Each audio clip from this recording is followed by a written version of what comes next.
Jusqu'à 9 h, Good Morning Business.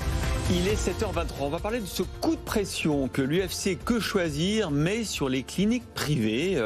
On sait qu'il y a eu des déprogrammations et qu'il faut rattraper les retards d'opérations parce que pour certains malades, évidemment, leur situation s'aggrave.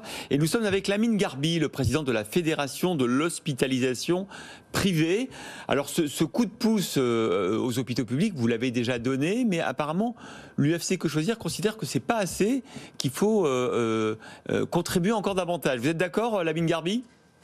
Écoutez, je trouve que cette enquête tombe peut-être à un mauvais moment dans la mesure où aujourd'hui la déprogrammation n'existe plus et nous sommes en pleine capacité pour prendre en charge tous les patients qui nécessitent des soins, soit dans les cabinets médicaux, soit dans nos blocs opératoires.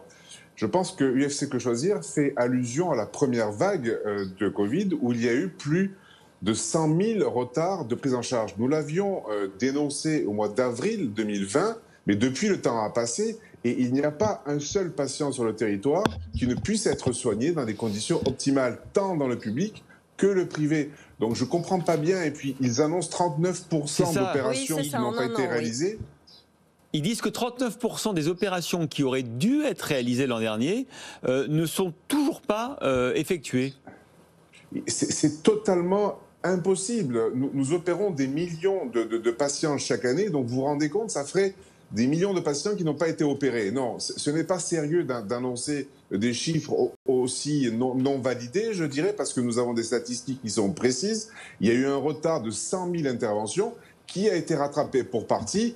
Et malheureusement, c'est vrai, certains patients sont dans la nature et n'ont pas pu être dépistés, je dirais, parce que toutes les opérations ont été faites. Ça fait maintenant 1 an que nous sommes dans la gestion de ce Covid avec 3 vagues. Donc, il faut au contraire rassurer nos concitoyens et leur dire qu'ils peuvent se faire soigner.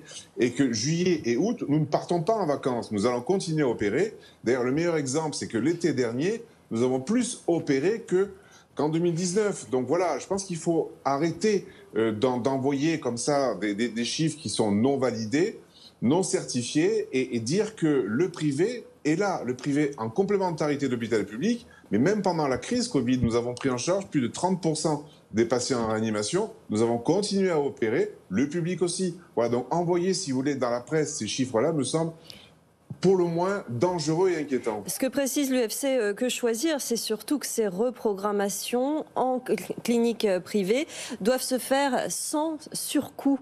C'est cette partie-là aussi qui est importante. Vous en pensez quoi ? Tous les patients qui rentrent chez nous en urgence, c'est-à-dire qui doivent être opérés en urgence, il n'y a pas de dépassement. C'est le cas général, ça existe depuis des années, il n'y a pas de dépassement. Donc les patients graves qui sont souvent urgents, il n'y a pas de dépassement d'honoraires. Lorsqu'il y a une opération qui est dite réglée, programmée à l'avance, il y a effectivement un dépassement d'honoraires, mais qui est pris en charge par nos complémentaires. Donc il n'y a pas de reste à charge pour les patients. S'il y a un reste à charge, il peut y avoir une discussion entre le praticien et le patient. Mais si vous voulez, c'est le cas général qui existe depuis des années. Et puis je pense qu'il ne faut pas stigmatiser un secteur par rapport à l'autre, parce qu'à l'hôpital public, il y a aussi un secteur qui est dit libéral, où vous avez à régler un complément d'honoraires pour le praticien qui va vous opérer. Donc voilà, il ne faut pas opposer les deux secteurs. Il ne faut pas dire que le privé, vous allez devoir payer. Non, le privé, si vous venez en urgence, vous n'avez pas de reste à charge. Vous avez 0 dépassement d'honoraires. Il faut le dire et le répéter. Alors la Fédération de l'hospitalisation privée, c'est à peu près 1 millier de cliniques et hôpitaux, 150 000 salariés en France, dont 40 000 médecins. Lamine Garbi, quel est l'état économique des hôpitaux et cliniques privées après effectivement cette période si compliquée? Comment ça s'est passé? Quelles ont été les conséquences financières? Alors, on a un secteur qui a été protégé par le gouvernement, et je ne cesse de le dire et de le répéter. Nous avons eu ce que l'on appelle une garantie de chiffre d'affaires. C'est-à-dire que pendant toute la période Covid, sur 2020 et jusqu'à la fin de l'année, notre chiffre d'affaires est garanti justement pour prendre en charge tous les patients qui nécessitent des soins Covid et qui nous permet de nous consacrer à cette lutte pour la pandémie. Donc, si vous voulez, notre secteur a été préservé et j'en remercie le gouvernement parce qu'il y a eu de réels efforts. Efforts pour la garantie de notre chiffre d'affaires, je viens de vous en parler, et efforts sur la revalorisation des salariés, de nos personnels, les infirmières, les aides-soignantes. Il y a eu 160 € net par mois qui ont été octroyés à l'ensemble de nos collaborateurs. Donc c'est vraiment un effort qui a été fait par le gouvernement. Alors c'est vrai que les conséquences, elles sont réelles. C'est 40 milliards de déficit de l'assurance maladie. Hier avait lieu la commission des comptes de la sécurité sociale.